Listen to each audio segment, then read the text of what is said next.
what a day it has been.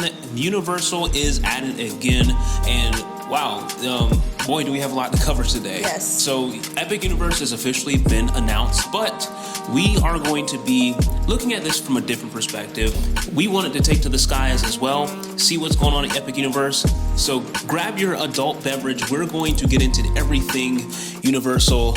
I got mine. Hopefully get yours. And Thanks for getting me one. Let's do this.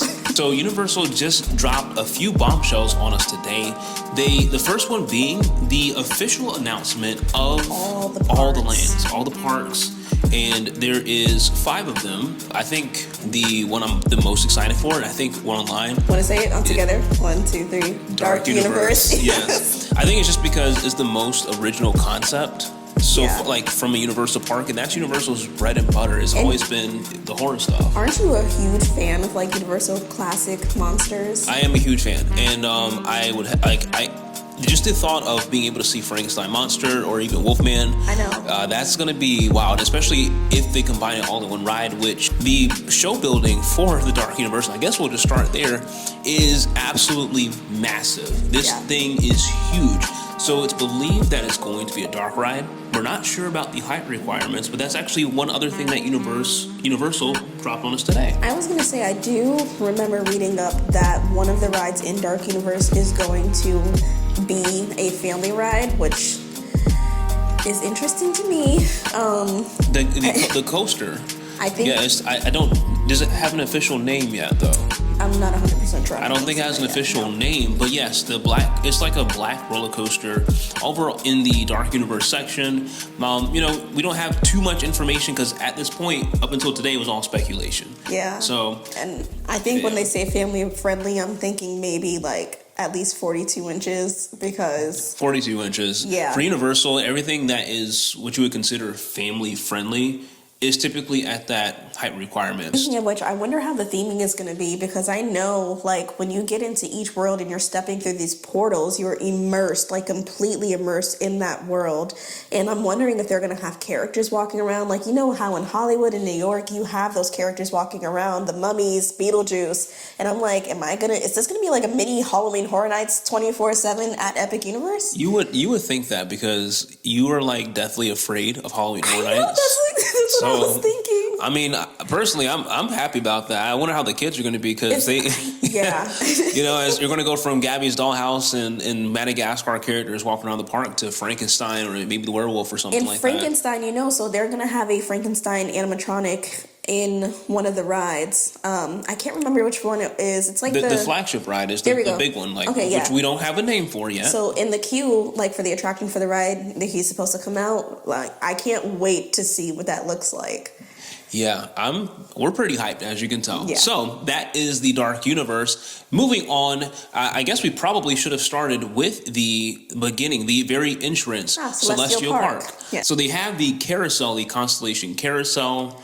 And they have already released the height requirements for that ride, which there is no height requirement. So that, of course, will be family friendly for everyone. And then the next height requirement that they did release, because I think there's going to be 3 rides total there. And the other height requirement is 48 inches for the Starfall Flyers. Starflyer, like the Starfall Racers. Yeah, there we go. Yeah, so the dueling coaster, which is one thing that we are very excited about because anything that reminds us of Dueling Dragons, yeah, I think is probably what has everyone so excited. And it sounds like they're going to take this and make it just 10 times better. Yeah, if that was even possible. So, and then just to put it in perspective, 48 inches, if you can ride Hagrid's, if your kids can ride Hagrid's, they're good to go on that ride. So I'm kind of like, I'm almost nervous about how that ride is going to be for kids because it seems like it's going to be pretty intense. Yeah, and the fact that it's 48 inches, you kind of have to think about that for a second because 48 inches, for context for us, like it's like we have our own little language with the height requirements. That's how we speak.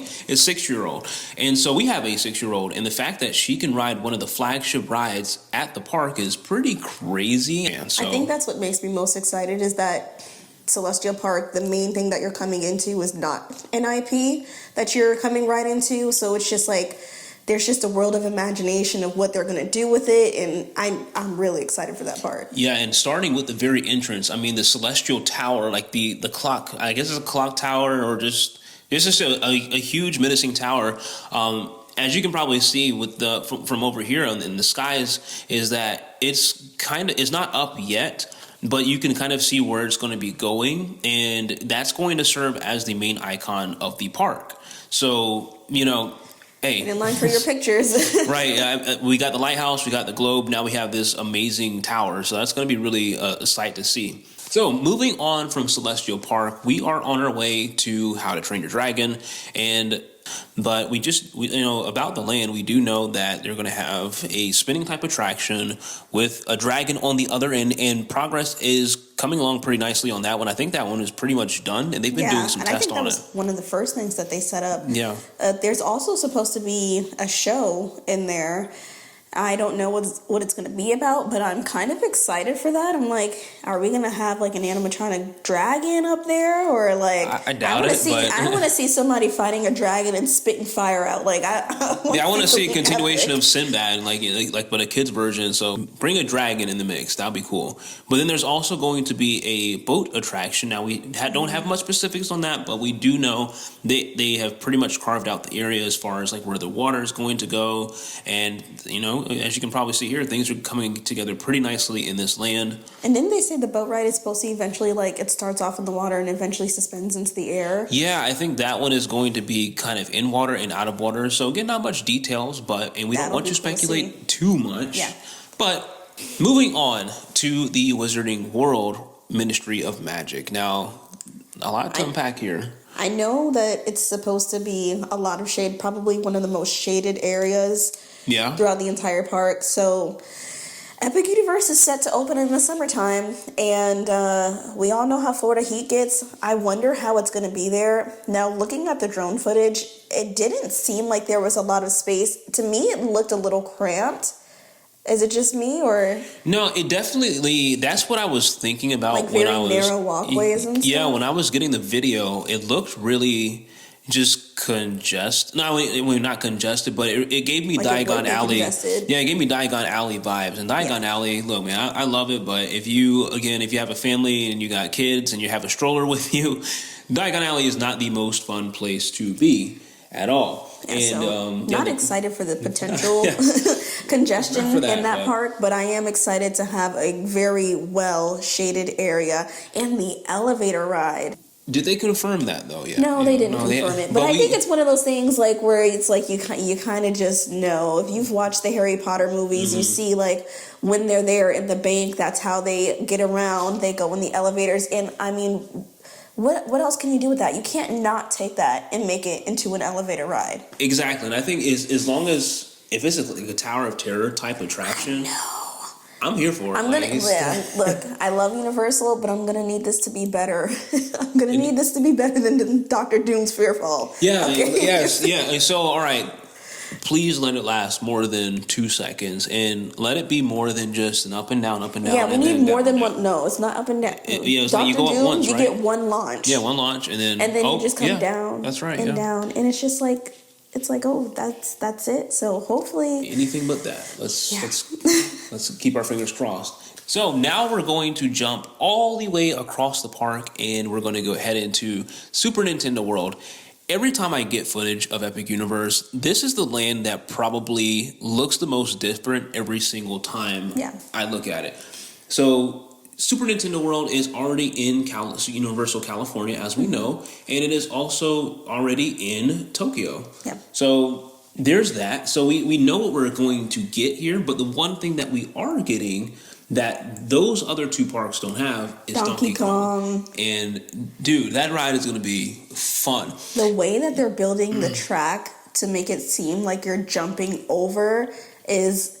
Oh my gosh, I just can't. That is so exciting. But I just wonder what the barrier to entry here is, what the height requirement would be. Like who can ride this basically? I would imagine if they made Star Flyers 48 inches that this should be either the same or maybe a little bit less depending on how intense the coaster is, because I know Starflyer is supposed to be like 62 miles per hour. So once we get some more details about Donkey Kong and just the speed of the ride and everything like that, I think that's when we'll finally get a good grip of what the height requirement might be and who can actually do that ride. So, speaking of Universal Hollywood and Super Nintendo World, we also have actually, I'll save the flagship attraction for later. We're going to do the Omni Mover for Yoshi. So, that one, I mean, not much to say there. It's not. It's an Omni Mover. So we think about we do love the People Mover. I was just going to say we actually do love the People Mover. So the Omni Mover, anybody can ride that, right? Yeah, it's an Omni Mover, so it's already on the track, and this section of the park is pretty much finished as far as the ride vehicles. They're already on the track. They're already sitting there staged. So that one's pretty much ready to go. I just wonder, so I've never been to Universal Hollywood yet. That's on the list this year. So what I imagine and I've seen the Universal Hollywood one, so if it's to be believed, it's to be the exact same thing. I believe it will be. Well, it's going to go basically all around Super Nintendo World, so you can kind of just get a good vantage point of the land and just, see all the different things in there. I'll have the indoor section as well. So not much to say there, so pretty much everyone can get on it. So that brings us to the main attraction in Super Nintendo World, and that is Mario Kart Bowser's Challenge. Yes. Other than the ride, I think I'm more excited about seeing that big Bowser statue in the middle, kind of letting you know that you're getting close. Yeah, the queue. I'm excited for the queue. I'm excited for that, probably more than the ride. To be honest, I'm not super thrilled about the virtual reality, augmented reality kind of thing. And I wonder if they're going to do it the same here, or because I don't think a lot of people like that aspect of the ride in Hollywood. So I do wonder if they're going to change it up here to where you don't have to use that, and just completely take away the virtual reality. Yeah, because when you think about it, whenever Universal has like a 3D attraction or something like that, it usually ends up getting taken away. So you think about Despicable Me in Minions Land. So that ride started out with 3D glasses, believe it or not. And what happened years later, after many years of complaints about nauseating, like people getting sick, and it hurts people's eyes, things like that, it's gone now. So I wonder if it's going to be the same, because you basically wear a helmet and the 3D glasses are kind of built in, I guess. But yeah, I can't imagine. I like to wear a lot of buns. Yeah, for people for people with protective hairstyles, you know what I'm talking about. I don't know how that's going to be for us out there. So that's something that we might have to think about. But no, I don't think I'm really thrilled about that, because I think that kind of allows people to take shortcuts, like Universal to take a shortcut for like the theming. I agree. The theming looks good in the ride, but you want more practical effects and less screens. Right, less screens and less I don't know what to describe it. Look, I grew up in the confrontation era, and you're never going to stop hearing it from me. If you watch this channel, you've probably heard me before. If you follow us on Instagram, you've probably heard me say this before. Confrontation was my favorite attraction of all time. That's where, if you guys don't know where that's at, that's in Universal Orlando, where the Mummy currently is. And so that ride had everything. It had the practical effects, it had the larger-than-life animatronic, and it had a thrill element to it. I was going to say, but not even just confrontation. I think it's the reason why people love E.T. so much, because it's one of the last rides that just doesn't feature any screens at all. Yeah. And it's just so iconic. And I'm telling you, Universal will go down the day that they get rid of E.T. So that just tells you something about that. Yeah, I don't think that's ever going to happen, at least. So we're good there. But yeah, I really just hope, and it goes for everything in the park, I really hope that there is not an over-reliance in screens like in Universal Orlando. Because that makes it, what park do we go to the most? Other than we literally only go to Universal Orlando to ride E.T. E.T., yeah. That's it. We mostly stick with Islands of Adventures, also because DreamWorks is not open yet, so there's not that much for kids to do at Universal right now, but yeah, we're an Islands family. Yeah, Islands, and like we've said before in all of our other videos, Islands of Adventure has more to do for kids than Universal side does. So that's why we're usually over there. And for the adults. So there's that. So Epic Universe might be a very happy middle between all of that. So that is Super Mario World, and now we're kind of going to zoom out a little bit and let's talk about the hotels. I am so excited for the Grand Helios. Forget Stella Nova, forget, what's the other one? Was it Terra Luna. Terra Luna. those, yeah, they look nice and everything, but the Grand Helios, I want to be right there in the park. Like, I want to wake up to people screaming on roller coasters. Yeah. I am ready for it. I'm ready to spend all my money to get into a room at that hotel. Yeah, I think so. It reminds me, we haven't been to Disneyland Paris yet either, but I can only imagine because you know how they have a hotel in the park. Yeah. I think that's sick. And the fact that Universal is going to have that in their own park is just amazing. And from if the concept art is to be believed, this place is going to be nice. Yeah, they have over 500 rooms available 500 for rooms guests. and dedicated entrance. So actually, if you look on the back side here, it has a dedicated parking garage, which is also a plus for me. And you may not be able to see it on the video here, but there's also a walking pathway that leads from the parking garage to the front side of the hotel. I guess the front side will technically be behind the park, and then the back side will be the park area. Going into the park. So that is really cool, and that's kind of a game changer for Universal. Yeah, huge game changer. And so, speaking of the Stella Nova Terra Luna, the Stella Nova Resort is pretty much done for the most part on the exterior. Interior-wise, don't know what it looks like, but I don't know. It gives me Cabana Bay vibes, and I haven't been there. We haven't been there yet, but well. Yeah. I don't know.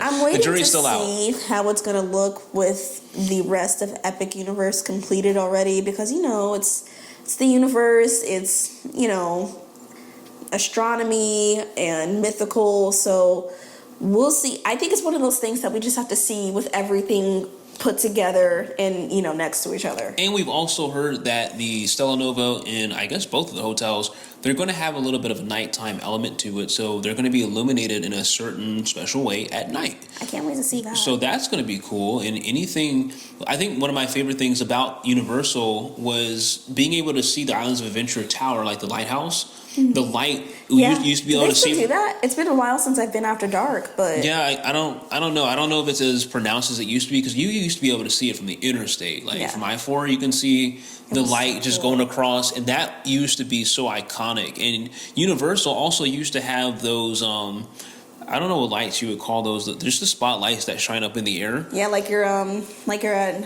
a Hollywood event. Yeah. Like they used to have that as well, and that used to get me so hyped when I used to vacation here. I know they used to do that for private events. Yeah, they used to. I don't know if they do that anymore. I don't know if they still do that. Yeah, well, back when we used to work at Universal, I know they do. But from the concept art, it looks like Epic Universe is going to be bringing that back. They're going to have some spotlights built into the park that's going to be shining up, and you got me there. That's my vote. So can't wait for that. That is pretty much, I think that's everything that, you know, Universal has to offer there. And what do you think?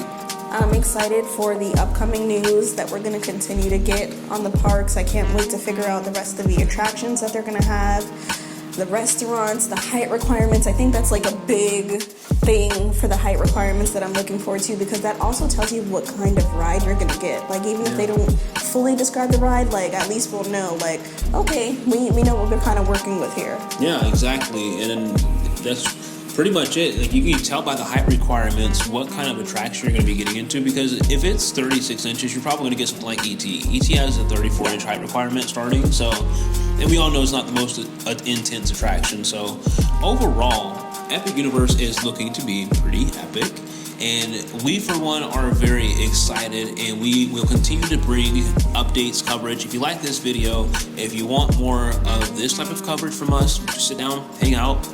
We love to do that.